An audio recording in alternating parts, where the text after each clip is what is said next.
لله نحمده ونستعينه ونستغفره ونعوذ بالله من شرور أنفسنا ومن سيئات أعمالنا من يهده الله فلا مضل له ومن يضلل فلا هادي له أشهد أن لا إله إلا الله وحده لا شريك له وأشهد أن محمدا عبده ورسوله قال الله تعالى في القرآن العظيم أعوذ بالله من الشيطان الرجيم بسم الله الرحمن الرحيم يا أيها الذين آمنوا اتقوا الله حق تقاته ولا تموتن إلا وأنتم مسلمون وقال ومن يتق الله يجعل له مخرجا ويرزق من حيث لا يحتسب وقال كنتم خير أمة أخرجت للناس تأمرون بالمعروف وتنهون عن المنكر وتؤمنون بالله وقال النبي محمد صلى الله عليه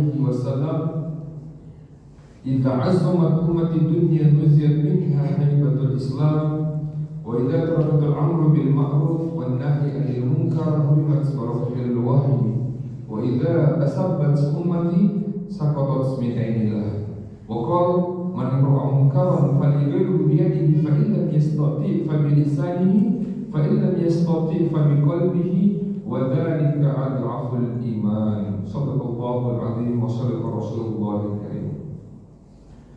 Hadirin jemaah-jemaah yang sangat berbahagia dan sangat dimuliakan oleh Allah Subhanahu wa taala, pada kesempatan yang berbahagia ini kita wajib bersyukur kepada Allah Subhanahu wa taala yang mana Allah Subhanahu wa taala tiada henti-hentinya, tiada bosan-bosannya senantiasa memberikan kita nikmat yang begitu besar. Saking banyak daripada nikmat yang Allah Subhanahu wa taala berikan kepada kita, maka kita semua tidak akan sanggup menghitung daripada nikmat yang Allah Subhanahu wa taala berikan kepada kita. Di dalam Al-Qur'an Allah Subhanahu wa taala berfirman, "Qul law kana al-bahru midadan li kalimati rabbi lanafida al-bahru qabla an tanfada kalimatu rabbi walau ji'na bimithlihi madada." Sekiranya lautan itu dijadikan tinta dan ranting-ranting dijadikan pena dan dedaunan dijadikan kertas untuk mencatat daripada nikmat Allah Subhanahu wa taala, maka habislah semua tidak akan sanggup mencatat nikmat yang Allah Subhanahu wa taala berikan sekalipun didatangkan dengan jumlah yang sama. Bahkan di ayat lain Allah Subhanahu wa taala mempertegas wa in ta'uddu nikmatallahi la tuhsuha. Kalau kalian mau menghitung nikmat Allah, maka niscaya kalian tidak akan sanggup menghitung daripada nikmat yang Allah Subhanahu wa taala berikan kepada kita. Hadirin jamaah Jumat yang sangat dimuliakan oleh Allah Subhanahu wa taala. Dari pembahasan mengenai nikmat tentu punya latar belakang. Apa latar belakang? Apa maksud dan tujuan daripada Allah Subhanahu wa taala memberikan nikmat yang begitu banyak kepada kita? Maksud dan tujuannya ialah bagaimana kita bisa menghambakan diri kepada Allah Subhanahu wa taala, sebagaimana Allah Subhanahu wa taala berfirman, "Wa ma khalaqtul jinna wal insa illa liya'budun." Tidaklah menciptakan jin dan manusia melainkan apa? Untuk beribadah kepada Allah Subhanahu wa taala. Hadirin jemaah Jumat yang sangat berbahagia, tanpa pula kita aturkan salawat dan salam kepada junjungan Nabi kita Muhammad sallallahu alaihi wasallam.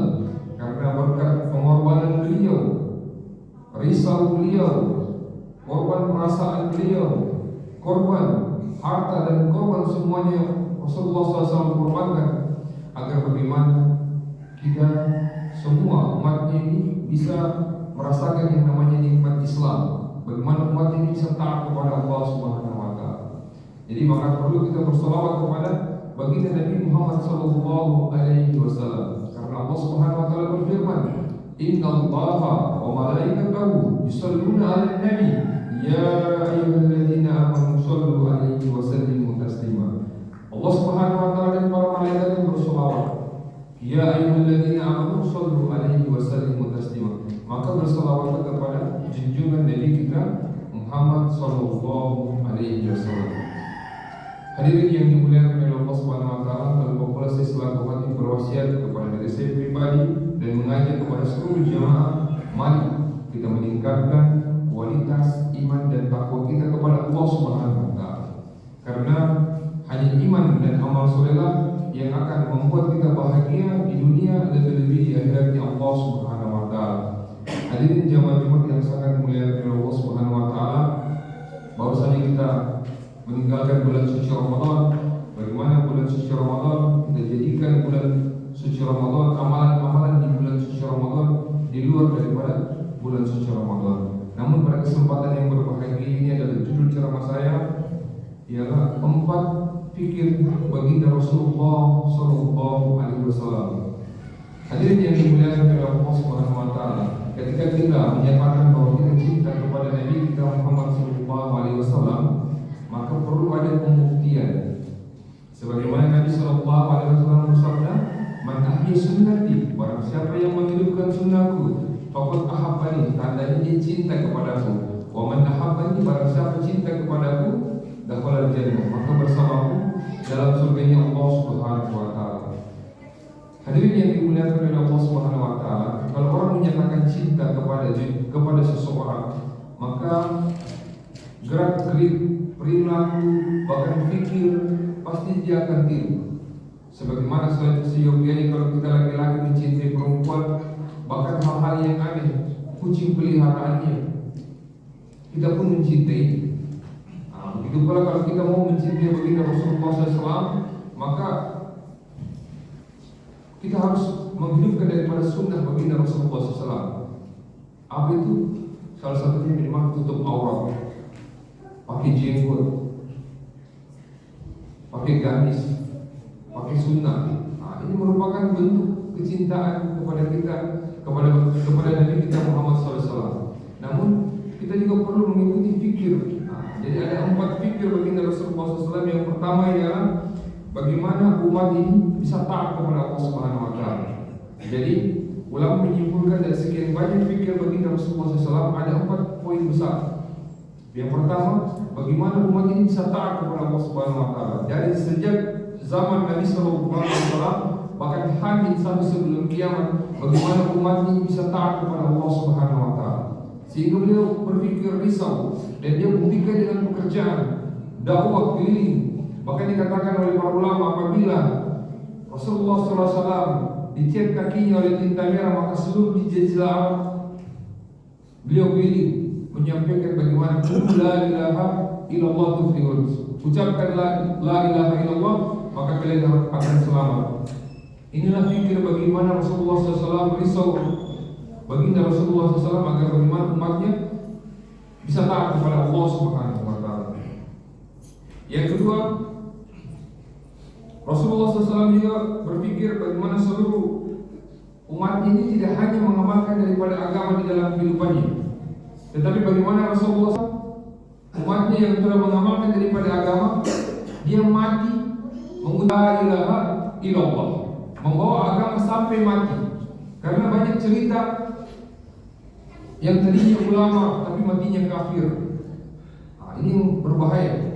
Ada juga yang tadinya preman tiba-tiba matinya husnul khotimah. Rasulullah SAW berpikir bagaimana tidak seperti itu. Bagaimana umat ini yang tadinya taat kepada Allah Subhanahu wa taala, yang tadinya belum taat kepada Allah Subhanahu wa taala, mereka meninggal membawa ketaatan kepada Allah Subhanahu wa taala. Rasulullah SAW bersabda, "Man kana fi akhir kalami la ilaha illallah dakhala jannah." Barang siapa yang mati di akhir hayatnya mampu mengucapkan 2 kalimat syahadat la ilaha illallah, maka dijamin masuk surga. Inilah fikir baginda Rasulullah SAW. Yang ketiga, fikir baginda Rasulullah SAW bagaimana agar seluruh manusia selamat dari azabnya Allah Subhanahu wa taala. Jadi hadirin yang dimuliakan oleh Allah Subhanahu wa taala, azabnya Allah Subhanahu wa taala itu hal yang nyata. Ini bisa terjadi manakala kemaksiatan merajalela. Hari ini kita lihat kemaksiatan merajalela di mana-mana. Rasulullah SAW bersabda, "Man kana fi akhir man ra'a minkum munkaran falyughayyirhu bi yadihi fa illam yastati' fa bi lisanihi fa illam yastati' fa bi qalbihi wa dhalika adhaful iman." Apabila kalian melihat suatu kemungkaran dilakukan di hadapan kalian, maka cegahlah dengan tangan. Jika tidak mampu, dengan lisan, dan masih juga tidak mampu, maka hendaknya kita merasa benci terhadap kemungkaran tersebut, dan itu adalah selemah-lemahnya iman. Hadirin yang dimuliakan oleh Allah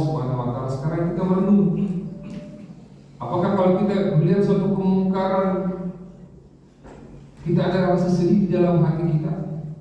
Kalau tidak ada rasa sedih, tanda iman kita sudah amburadul. Dan kita merenung, apabila kita melihat kemaksiatan ada kecondongan ke arah itu. Kalau itu masih ada, kalau ada kecondongan kepada kemaksiatan di hati kita, maka iman kita perlu diperkuat lagi. Jadi hadirin yang kita memperbaharui iman kita, maka penting kita memperbaharui iman kita. Kenapa kita perlu memperbaharui iman kita? Agar bisa berpengaruh orang-orang yang ada di sekitar kita, tetangga kita, saudara kita, kos-kosan yang ada di sekitar kita akan berpengaruh, sehingga kemaksiatan akan redup, sehingga murka Allah Subhanahu wa taala, azab Allah Subhanahu wa taala pun akan ditunda. Jadi hadirin yang dimuliakan oleh Allah Subhanahu wa taala, cara memperbarui iman, Rasulullah SAW bersabda, "Jadidu imanakum," perbaikilah iman-iman kalian. Para sahabat bertanya, "Qila wa man yujadidu imanana ya Rasulullah?" Bagaimana cara kami memperbaharui iman-iman kami? Rasulullah SAW bersabda, "Aksiru min qawli la ilaha illallah." Maka perbanyaklah ucapkan la ilaha illallah. La ilaha illallah artinya tiada Tuhan yang berhak disembah kecuali Allah Subhanahu wa taala. Maksud dan tujuannya kita keluarkan kecintaan kepada makhluk, pangkat, jabatan, harta, tahta, wanita di dalam hati kita, dan hanya kita masukkan hanya kebesaran Allah Subhanahu wa taala. Allahu Akbar, Allah Maha Besar, selain daripada Allah kecil. Allahu Samad, Allah tempat bergantungnya semua makhluk. Semua makhluk bergantung kepada Allah Subhanahu wa taala, tetapi Allah Subhanahu wa taala tidak bergantung kepada makhluk. La ilaha illallah. Jadi hadirin yang dimuliakan oleh Allah Subhanahu wa taala, semua bentuk kesyirikan yang ada di dalam hati kita, yang kecil, yang qalil, itu kita keluarkan. Kita nisbahkan hanya Allah Subhanahu wa taala, maka iman kita akan sempurna. Sebagaimana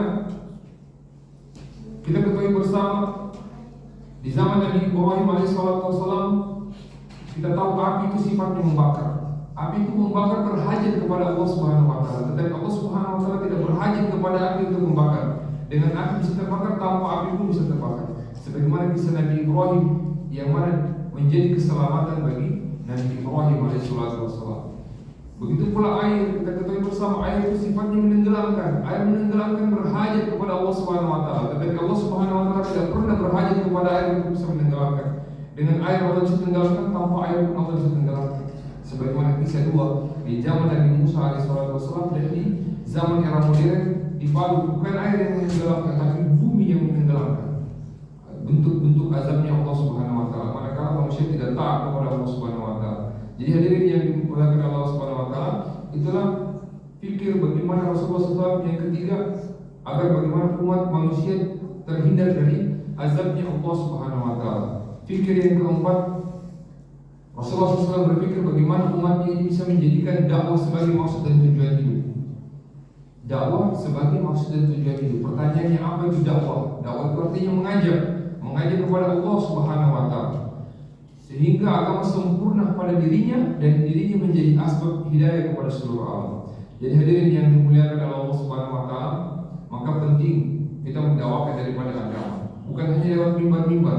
Kita bisa buat channel-channel YouTube kita masing-masing. Kita bisa dakwah keluarga kita, saudara kita, tetangga kita, adik-adik kita, abang-abang kita.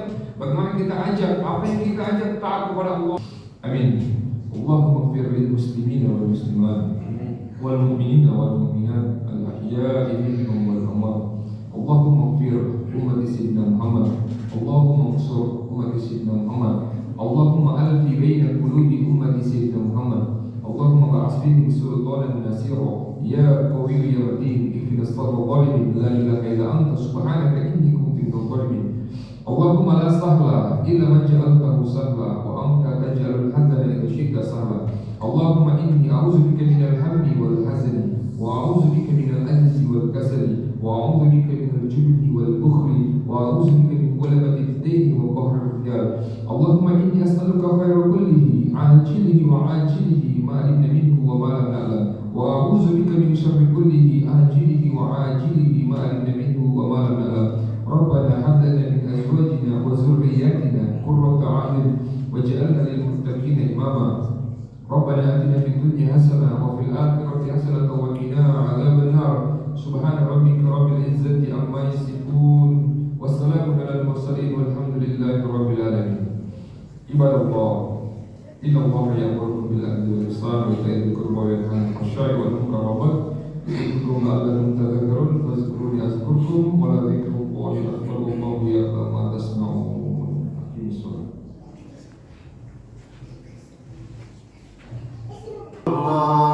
حي على الصلاة حي على الفلاح قد قامت الصلاة قد قامت الصلاة الله أكبر الله أكبر لا إله إلا الله.